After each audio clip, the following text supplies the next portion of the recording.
जय हिंद। मार्केट वापस से क्या कर रहा है, ऊपर की तरफ खुलता है, नीचे की तरफ आ जाता है, थोड़ा सा वोलेटाइल हो रहा है। बैंक निफ्टी भी वहीं सपोर्ट से लेकर बाउंस वगैरह कर रहा है, जहां पर स्मॉल कैप ने तो गैप फिल करा, मिड कैप्स ने अभी गैप फिल नहीं किया है।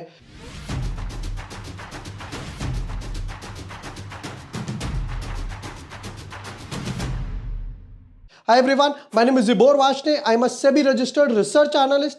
आज के वीडियो में करेंगे एक और ऑडियंस द पोल स्टॉक के एनालिसिस। ऑडियंस द पोल क्या सीरीज है, हम लोगों ने एक नई सीरीज शुरू करी है।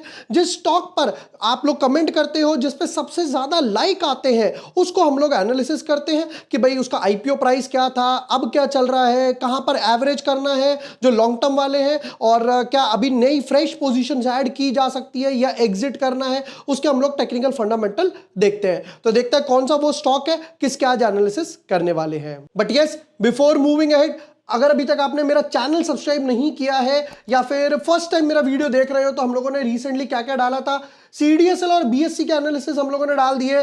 स्टॉक मार्केट कहां तक जाएगा, Nifty, bank Nifty, mid cap, small cap, यहां पर सब कुछ मिलेगा। इंट्राडे और स्विंग की एक स्ट्रैटेजी भी मैंने यहां पर डाली है। मोतीलाल का जो नया फंड आया, इन्वायरो इंफ्रा के एनालिसिस हो गए, टाटा कैपिटल का आईपीओ, स्टॉक मार्केट, ये वो ऑन द बोर्ड आपको सब कुछ वगैरह मिल जाएगा।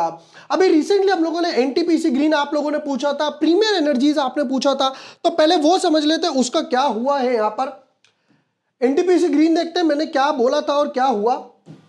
इसी तरीके से समझा रहा हूं। अभी हमें बाय नहीं करना है, हम कहां पर ऐड करेंगे, हम पहली बार थोड़ा सा क्वांटिटी ऐड करेंगे 99 के आसपास, मतलब डबल डिजिट में। देखिए 100 जो है कोई गैप नंबर भी है, 10 मल्टीप्लाई बाय 10 और साइकोलॉजिकल रेजिस्टेंस और सपोर्ट भी है, राइट। तो मैं थोड़ी सी क्वांटिटी तब सोचूंगा ऐड करने की 99 के आसपास या कहीं 80 के लेवल के आसपास। अब थोड़ी सी स्पीड मैंने बढ़ा रखी है, राइट। यहां पर उस दिन जब हम लोगों ने एनालिसिस करे थे तो स्टॉक ट्रेड कर रहा था 109 110 रुपए के आसपास। तब मैंने बोला था कि 99 डबल डिजिट या 80 के आसपास मैं ऐड करूंगा, और उस वीडियो पे भी काफी लोगों ने बोला अरे कहां ये डबल डिजिट आएगा, ये वो वगैरह वगैरह। कोई प्रॉब्लम नहीं है, you stick to your analysis. आप अपनी स्टडी के साथ टिके रहो, कोई कुछ भी बोले कोई टेंशन नहीं है। ज्यादा क्या होगा, फेल होंगे, एक नई लर्निंग मिलेगी, सीखने को मिलेगा, बट जो एक्सपीरियंस आएगा। अब ये देखो जरा, यहां से लेकर 109 से अगर आप देखोगे स्टॉक कहां पर आ गया, स्टॉक ने लो लगाया 84 के आसपास, स्टॉक ने लो लगाया 84 के आसपास। हालांकि इसने 99 के आसपास यहां पर एक अटेम्प्ट तो मारा था, बट वो अटेम्प्ट फेल हो गया। आप देख सकते हो क्लियरली ये ट्रेंड लाइन अभी भी क्रॉस नहीं हो पाई।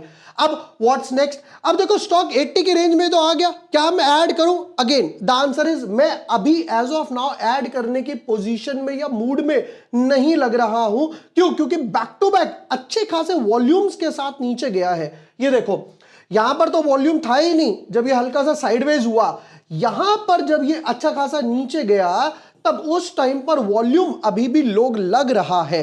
तो अगेन मैं अभी ऐड नहीं करने वाला हूं। जहां पर मैं ऐड करूंगा मैं डेफिनेटली आपको अपडेट भी करूंगा कि हाँ भाई अब लग रहा है कि इसको थोड़ा सा ऐड किया जा सकता है।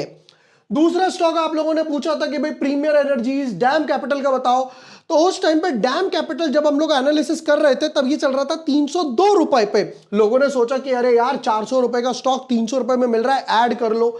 तब भी मैंने सिर्फ एक ही चीज बोली थी, अब बारी आ रही है कि मैं ऐड कहां करूं। देख भाई, यहां पर अगर यहां से ट्रेंड लाइन ड्रॉ करते हो बैक टू बैक हाई की, तो पाओगे कि अभी भी ट्रेंड लाइन के बार बार रेजिस्ट कर रहा है। एक बार, दो बार, तीन बार, फिर इसके बाद चार बार। जैसे ही ट्रेंड लाइन को क्रॉस करता है, ट्रेंड लाइन को क्रॉस करता है, तो आप एक बार को सोचोगे कि मैं और ऐड कर लेता हूं, एवरेज कर लेता हूं, या जिनके पास पोजीशन नहीं है वो एक बार को बनाने की सोचेंगे। तब ध्यान से सुनना, जब एक नहीं दो ग्रीन कैंडल क्लोज होगी, एक ग्रीन कैंडल क्लोज हुई, उसके ऊपर एक और ग्रीन कैंडल, तब भी मैंने यही चीज बोली थी कि भाई अगर एक नहीं दो ग्रीन कैंडल क्लोज होती हैं तब मैं सोचूंगा ऐड करने की। ध्यान से देखो ट्रेंड लाइन अभी तक क्रॉस ही नहीं कर पाई। कहां पर था? 440 के आसपास। हम लोगों ने कहा एनालिसिस करे 302 रुपए के आसपास, गिरते गिरते कहां पर 200 रुपए तक आ गया। अब सोचो अगर कोई 300 रुपए पे ऐड करने वाला था और अगर उसने मेरा वीडियो देख लिया कि भाई रुक जा, 33% वहां से डाउन आ गया। मैंने आपका अगर थोड़ा सा भी पैसा बचाया तो मुझे ब्लेस्ड फील होता है कि यार मैं अगर किसी की भी हेल्प कर पाया। चलिए ये कहानी हो गई, एनटीपीसी ग्रीन हो गया, मतलब एनालिसिस हेल्पफुल रहे हमारे। डैम कैपिटल हो गया और उसके बाद ये भी हो गया। उस दिन भी यूनिमेक के ऊपर काफी सारे आए थे, तो चेक कर लेते कि भाई और कौन कौन से स्टॉक आए थे। ये भी जो रीसेंट वीडियोस डाला था उस पर ही आप लोगों ने कमेंट्स वगैरह करा था। चलते हैं जरा।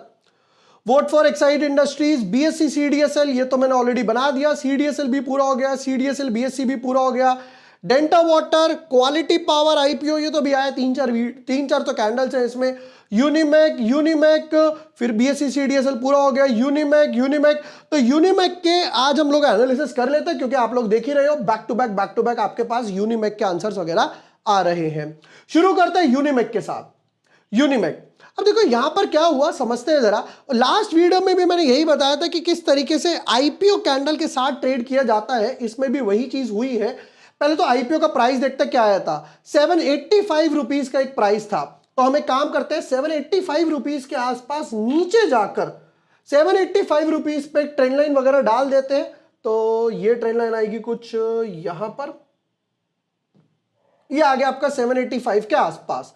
अब आईपीओ प्राइस की बात करते हैं, 785 का आईपीओ था, ये कहां पर ओपन हुआ था, 11460 के आसपास, 1460 रुपए के आसपास ओपन हुआ, ऑलमोस्ट डबल के आसपास ओपन हुआ। बट वापस एक चीज नोटिस करिए, जो मैंने लास्ट वीडियो में भी आपको सिखाया था कि किस तरीके से आईपीओ पे ट्रेड किया जाता है। देखिए पहली कैंडल का हाई और लो मार्क कर लीजिए। यहां पर अगर हाई क्लोज होता है, हाई क्रॉस होता है, सस्टेन करता है, समझ जाओ कि बायर्स आ रहे हैं। लो क्रॉस होता है, समझ जाओ कि भैया सेलर्स आ रहे हैं। यहां पर हाई क्रॉस नहीं हुआ, हाई क्रॉस हुआ, सस्टेन नहीं हुआ, लो क्रॉस हुआ, सस्टेन नहीं हुआ, फाइनली जाकर यहां पर 5 6 7 दिन बाद में लो क्रॉस हुआ और सस्टेन भी हुआ। किस प्राइस पर, इस प्राइस पर। और ध्यान से देखो, आज तक वो प्राइस नहीं आया, और उस प्राइस को मेरे हिसाब से, यानी कि ये जो प्राइस है, ये जो कैंडल है, इसको आने में अभी कम से कम मैं बता रहा हूं 3 से 4 महीने लगने वाले हैं। ये ऐसा प्राइस नहीं है कि आप सोचो कि कल परसों आ जाएगा। ये आईपीओ वाला तो भूल ही जाओ, आईपीओ वाला तो भूल जाओ कि 3-4 महीने में प्राइस आने वाला है।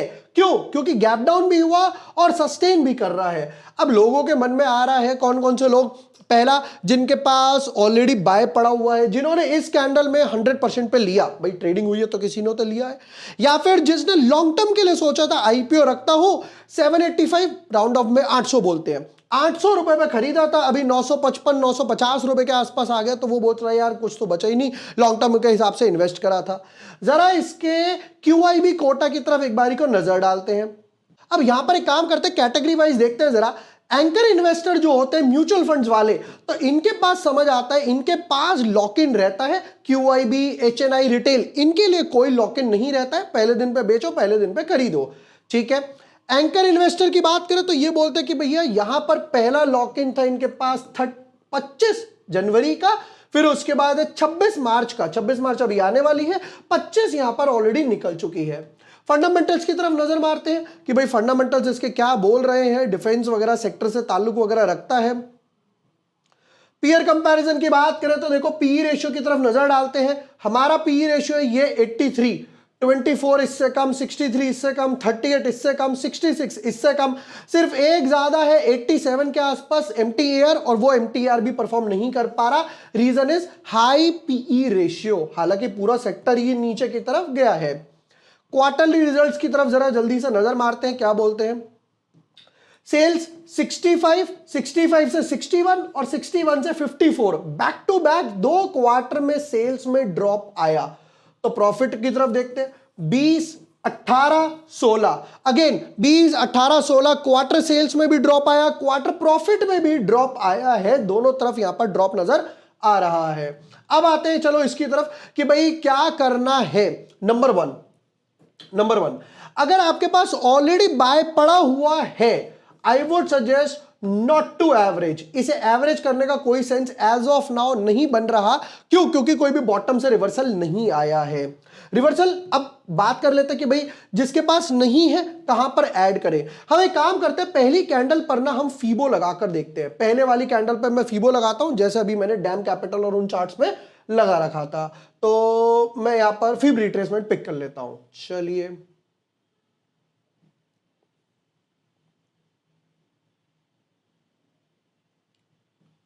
ये मैंने क्या किया, ये जो आईपीओ कैंडल थी, जिस दिन आईपीओ लिस्ट हुआ था, फर्स्ट डे पर मैंने हाई और लो मार्क करके फिब लगा लिया, फिबोनाची लगा लिया।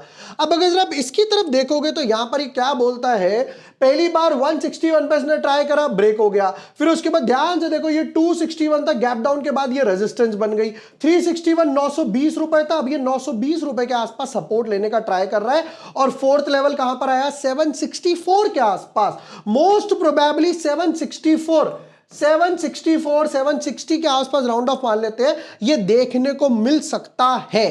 तो इसलिए मैं एज ऑफ नाउ सजेस्ट नहीं करूंगा कि इसमें ऐड करना है। दूसरी तरफ एक ट्रेंड लाइन डाल लेते हैं हर बारी की तरह, कि अगर ट्रेंड लाइन की तरफ से ऐड करना है कि जब ट्रेंड लाइन का ब्रेकआउट या ब्रेकडाउन आ जाए तो कहां पर ऐड करना है। वापस चलते हैं ऊपर की तरफ, टॉप से लाइन पिक करते हैं, एक लाइन बनेगी कुछ इस तरह, तो ये लाइन ना बहुत दूर की तरफ जा रही है, तो इसको थोड़ा सा स्टीप कर देते हैं अंदर की तरफ। आप इस तरीके से भी कर सकते हो, चाहो तो इसको लाइन चार्ट बनाकर देखते हैं। लाइन चार्ट में एक चीज ये की जा सकती है कि इसको यहां से एडजस्ट हटाकर और इस तरीके से लगा देते हैं, गए ऊपर की तरफ, यहां से टॉप पिक करा। ये देखिए लाइन चार्ट का एक बेनिफिट क्या मिला मुझे, ये यहां पर एक बार, दो बार, तीन बार, चार बार, पांच बार आप देख लो बैक टू बैक, जब तक ये क्रॉस नहीं कर पा रहा, ये यहां से ऊपर की तरफ अगर जर्नी लेता है यानी 1050 के आसपास, यानी जब ये ट्रेंड लाइन सस्टेन हो जाए, आपको क्या करना है, होमवर्क सुन लो ध्यान से, यूनिमैक का चार्ट लगाना है, उसको लाइन चार्ट में कन्वर्ट करना है, ये ट्रेंड लाइन यहां पर डालकर छोड़ देनी है, जिस दिन ये ट्रेंड लाइन क्रॉस हो जाए, दो कैंडल क्रॉस हो जाए उसके ऊपर, तो यहां पर आप बाय कर लेना। चलिए हम वापस आ गए अपने लाइन चार्ट की तरफ, ये आ गया मेरा लाइन चार्ट। इसने कितना, लाइन ने मेरा काम सिंपल कर दिया, यहां से ऊपर की तरफ जाता है, दो ग्रीन कैंडल बनती हैं तो समझ जाओ यहां पर बाइंग पोजीशन बन जाएगी। चलिए ये हो गए यूनिमैक के एनालिसिस। और भी कोई स्टॉक है जिस पर आपको इस तरीके से स्मॉल केस स्टडीज वगैरह चाहिए, आप जैसा देख ही रहे हो कि भाई मैं यहाँ पर इन्वायरो infra, Tata capital, NTPC green हो गया, राइट, और फिर उसके बाद आपने विशाल मेगा मार्ट, आईजीआई के एनालिसिस वगैरह भी डाले थे, और इन सबका फॉलोअप भी मैं लेता रहता हूँ अपने ट्विटर हैंडल पे, टेलीग्राम चैनल पे जो बिल्कुल फ्री है, जिसमें 1.5 लाख से ज्यादा लोग वगैरह हैं। ट्विटर पे हमें 3-3.25 लाख लोग फॉलो करते हैं, जो बिल्कुल फ्री है। वहां पर मैं ऑप्शन कॉल्स वगैरह भी देता हूं, जिसका लिंक मैं आपको डिस्क्रिप्शन और पिन कमेंट में दे रहा हूं। अगर अभी तक आपने मेरा टेलीग्राम चैनल ज्वाइन नहीं किया है, वहां जाकर ज्वाइन कर सकते हो। इस टाइप के और एनालिसिस, केस स्टडीज वगैरह डेफिनेटली आपको मिल जाएंगे। कोई और भी स्टॉक है, आप कमेंट सेक्शन में उस स्टॉक का नाम कमेंट कर सकते हो। अगेन जिस पे सबसे ज्यादा लाइक आने वाले हैं, यानी वो पब्लिक की डिमांड है, उस पर मैं आपको एक बढ़िया सी फ्री केस स्टडी देने वाला हूं। वीडियो पसंद आया हो, share with your friends, like and subscribe. Thank you for watching the video. Lots of love.